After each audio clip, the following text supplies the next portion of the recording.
मैं सबसे पहले आप सबके चैनल के माध्यम से भोजपुरिया श्रोता को, संसार को प्रणाम करता हूं। ज्योति सिंह जी इंस्टा पे पोस्ट करती हैं कि आदरणीय पतिदेव श्री पवन सिंह जी, मैं आपसे मिलने लखनऊ आ रही हूँ। तो मैं उनके विचार को, उनके व्यवहार को अच्छे से जानता हूँ। हम लोगों ने आपस में बात किया और इस बात को प्रशासन में सूचना भी किया कि हाँ सर, ऐसी ऐसी बात है। फिर हम लोग रात में खाना खाने बैठे थे। हमारे मित्र, हमारे छोटे भाई धनंजय जी, ऋतिक खाना खा रहे थे। तो धनंजय ने बोला कि भैया, ज्योति जी के भाई से बात हुई कि वो लोग आ रहे हैं। मैंने बोला भाई, थोड़ा मन ठीक नहीं लग रहा है, उन लोगों से बोलो ना कि 1-2 दिन बाद आ जाएं। खाना वाना खा के हम लोग सो जाते हैं। नींद में ही हूँ, मैं सोया हूँ। मेरा बड़ा भाई आता है और बोलता है कि पवन, नीचे ज्योति आई हैं।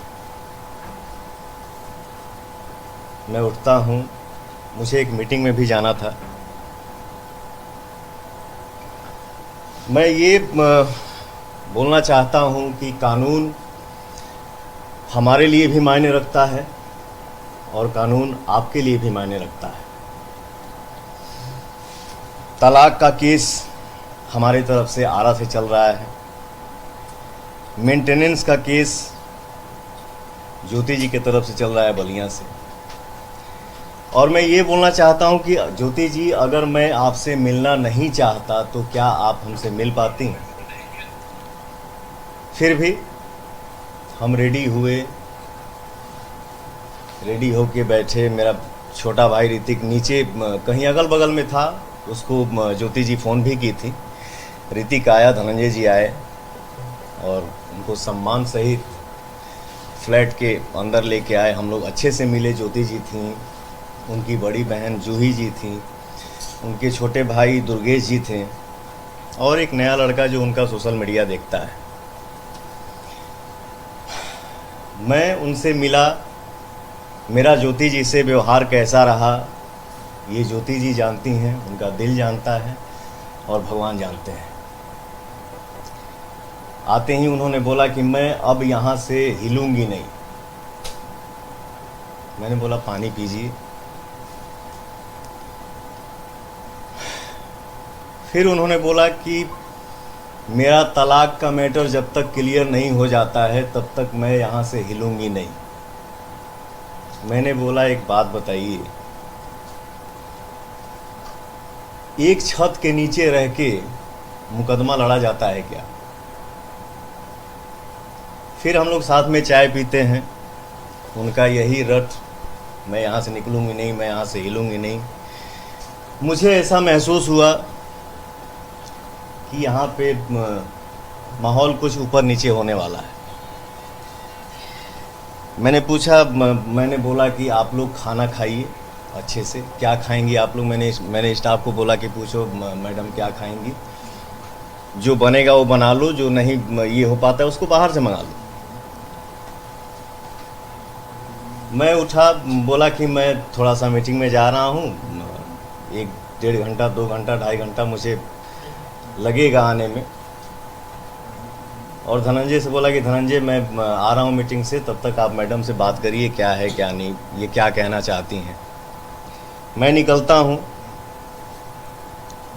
हमारी वार्तालाप कम से कम 1 से 1.5 घंटा तक हुई। मैं मीटिंग के लिए निकलता हूँ सर, मीटिंग करता हूँ। मेरा मोबाइल 2-2.5 घंटा मेरे से दूर रहा। मीटिंग करके फ्री होके जब मैं गाड़ी में बैठा तो मेरा मोबाइल मेरे हाथ में आया। मैं मोबाइल चेक करने लगा, मुझे फ़ोन आता है कि भैया घर पे ऐसे ऐसे हो गया है। मैंने लाइव ही देखा। तो मैंने ये सोचा कि अभी फ़िलहाल घर पे जाना मेरा उचित नहीं है। उसके बाद भी मैंने धनंजय को फ़ोन किया कि भाई देख लेना मैडम को, उनके साथ जो है उन लोगों को कोई दिक्कत ना हो। और सर मैं पूरी रात रोड पे गाड़ी साइड करके गाड़ी में ही रहा, रात काटा। नेक्स्ट डे मैडम जाती हैं, धनंजय बाकायदे उनको नीचे छोड़ने जाते हैं। फिर अब आते हैं थोड़ा सा मुद्दे की बात पे। मैं ये कहना चाहता हूँ ज्योति जी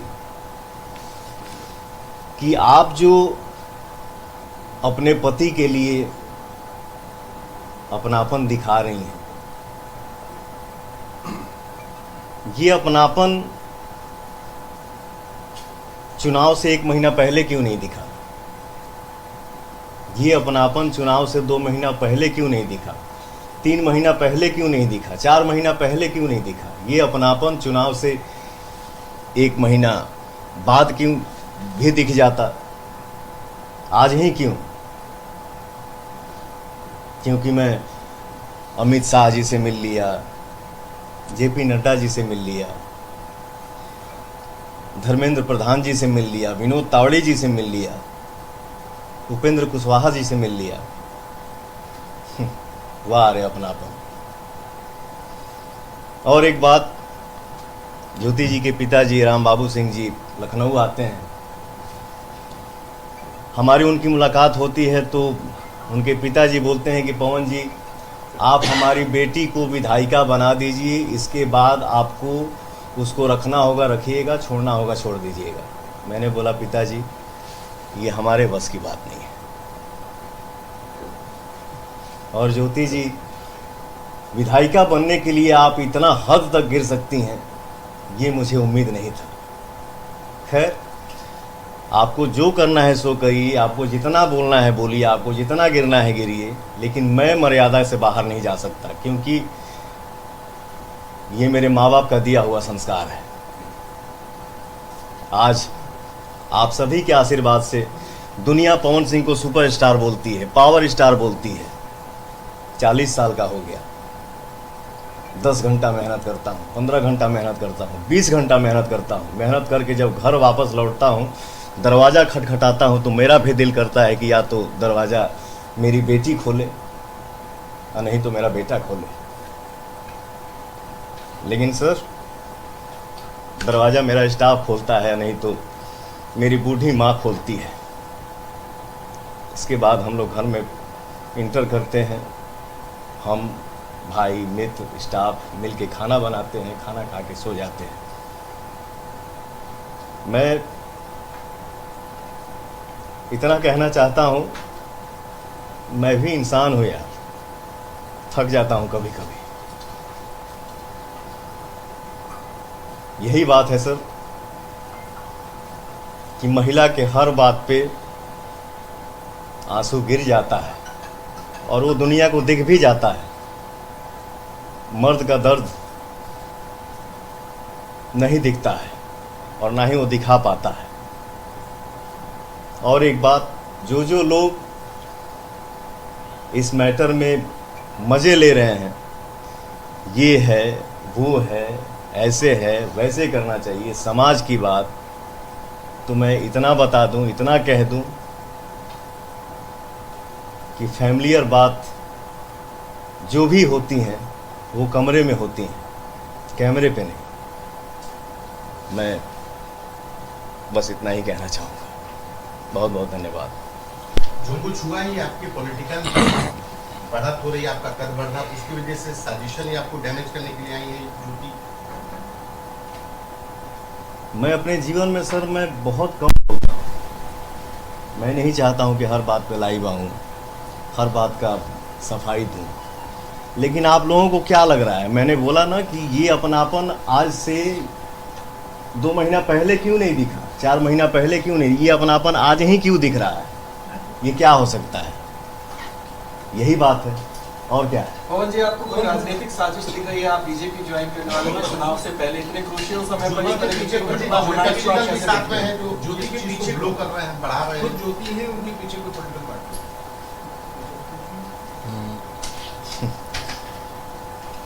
क्या बोलूं सर, किसी ना किसी मैंने बोला ना कि जो जो लोग मज़े ले रहे हैं, तो कैमरे के सामने हम हर किसी का नाम नहीं ले सकते सर। कुछ तो है, बहुत लोग जुड़े हुए हैं, बहुत लोगों का सपोर्ट है, जो ऐसा ऐसा हो रहा है, और मैं क्या ही बोलूं। क्या ज्योति जी से अब सुलह की कोई गुंजाइश बची है?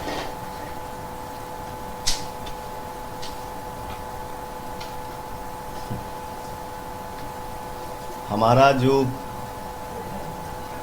केस का मैटर है वो 3-4 साल से चल रहा है सर, और जो जो चीज़ें जीवन में हो चुकी हो गई, एज ए इंसानियत आप सबको क्या लगता है, जितना मेरी इज्जत का धजिया उड़ना था, जिसका उम्मीद नहीं था, वो सब क्रॉस हो गया। तो मुझे नहीं लगता है कि अब ये सब संभव है। मैंने बोला ना कि कानून हमारे लिए भी मायने रखता है, कानून आपके लिए भी मायने रखता है। हमारा मैटर, हमारा मामला कोर्ट में है, कोर्ट जो फैसला करेगा वो हमारे लिए भी मान्य है और उनके लिए भी मान्य है। आज से पहले ठीक है, मतलब जब बस इससे इतना, पहले ज्योति कभी आपसे संपर्क की है कि ये अचानक बस से बस साल बाद- बस इतना ही था। इन्होंने बोल दिया कोर्ट का मामला है, कोर्ट का जो फैसला होगा, कितने दोनों साल बाद वो संपर्क में आएंगे, उनको आना है। ये बात ये बता रहे हैं आपसे कि जो संपर्क में वो 5 अक्टूबर 2025 को आई हैं, लखनऊ आई हैं, इसके 2 महीना, 4 महीना, 5 महीना, 6 महीना, 8 महीना पहले भी उनको लखनऊ रेसिडेंस का एड्रेस पता था, और अगर इतना ही अपनापन रहता तो यहाँ आ सकती थी और आ करके इनसे संपर्क कर सकती थी। लेकिन जब वो यहाँ नहीं आती है तो कहीं ना कहीं आप भी इस बात को समझ सकते हैं कि एक तरफ इलेक्शन कमीशन बिहार चुनाव को लेकर के, एक तरफ इलेक्शन कमीशन बिहार चुनाव को लेकर के प्रेस कॉन्फ्रेंस कर रहा होता है, और उसी समय यहाँ पर ये सब रिउकस क्रिएट किया जाता है। तो ये समझने के लिए काफ़ी, इंसान के लिए इशारा काफ़ी होता है। कौन भाई व्यक्तिगत मामला, लेकिन विवाद क्या था? क्या राजनीतिक कारणों का विवाद हुआ या किसी उनके पिता की महत्वाकांक्षाएं थी कि विधायक बना दो बेटी को, ये सब उनकी महत्वाकांक्षाएं थी जिसकी वजह से आप दोनों पति पत्नी में विवाद? जी सर, सॉरी। पति पत्नी का विवाद किस बात पर था? क्या उनकी राजनीतिक और आपकी राजनीतिक महत्वाकांक्षा अड़े आ रही थी? ये मैंने बोला ना कि ये हमारा मैटर कोर्ट में 3-4 साल से चल रहा है, और ये सब जो भी बातें हैं जो चल रही हैं, जो मार्केट में दुनिया में दिख रही हैं, तो मतलब इससे हम क्या महसूस कर सकते हैं। मैंने बोला ना कि आज ही अपनापन क्यों दिखा। मैं अमित शाह जी से मिल लिया, जेपी नड्डा जी से मिल लिया, धर्मेंद्र प्रधान जी से मिल लिया, विनोद तावड़े जी से मिल लिया, उपेंद्र कुशवाहा जी से मिल लिया। तो ये कौन सा अपनापन है? इसको तो हम राजनीति ही बोल सकते हैं ना, कि मुझे डिस्टर्ब करना है। आपके क्या तय हुआ? आप कहाँ से चुनाव? आप बिहार में कहाँ से चुनाव? पार्टी ने इस विषय पर कोई बात नहीं किया था। पार्टी ने 1 मिनट सुन लीजिए, पार्टी ने सिर्फ इतना कहा था कि आप एनडीए के लिए, विनोद तावड़े जी का आप लोग बयान सुने होंगे, विनोद तावड़े जी ने कहा था कि एनडीए के लिए आप पूरी ताकत और एनर्जी के साथ बिहार चुनाव में लगेंगे। जिस तरह से कयास तमाम बातें हो रही है, कयास भी हो रहे हैं, ऐसा कहा जा रहा है जैसे ही आप मिले सोशल मीडिया पर तमाम पोस्ट आई इसके बाद, और फिर आगे का भी बात सामने आया। लास्ट अगला निर्णय क्या पार्टी से चुनाव अगर लड़ना, अगर आप आना चाहेंगे, हम आपकी मदद करना चाहेंगे, किसी पार्टी से उतरना है, कहां से उतरना है, क्या? बस एक ही जवाब है, सीरीज ऑफ इवेंट आप देख लीजिए। किस दिन ये मिलते हैं अमित शाह जी से, किस दिन ये मिलते हैं कुशवाहा जी से, किस दिन ये मिलते हैं धर्मेंद्र प्रधान जी से, और सीरीज ऑफ इवेंट सिर्फ आप देखते जाइए कि उसके बाद डेट बाय डेट क्या होता है, हम लोग सब समझ जाएंगे। Thank you. धन्यवाद। ठीक। मेंटेनेंस आप देने में सक्षम है, तो क्या ज्योति तलाक में जो कम्युनिटीज है उसमें अड़ंगा डाल रही है, इस वजह से तलाक का मामला अटका हुआ है? तलाक का मामला क्योंकि आप तो ज्योति के फाइनेंशियली मजबूत है, आप उनको पैसे दे सकते हैं, तो तलाक का मामला 4 साल क्यों से नहीं फाइनल होगा? सर, कोर्ट में मामला चल रहा है, कोर्ट जो तय करेगा वो सर्वमान्य होगा। धन्यवाद। आप कौन है? आप अपना एक बार परिचय दीजिए। ये मेरे भाई हैं। भाई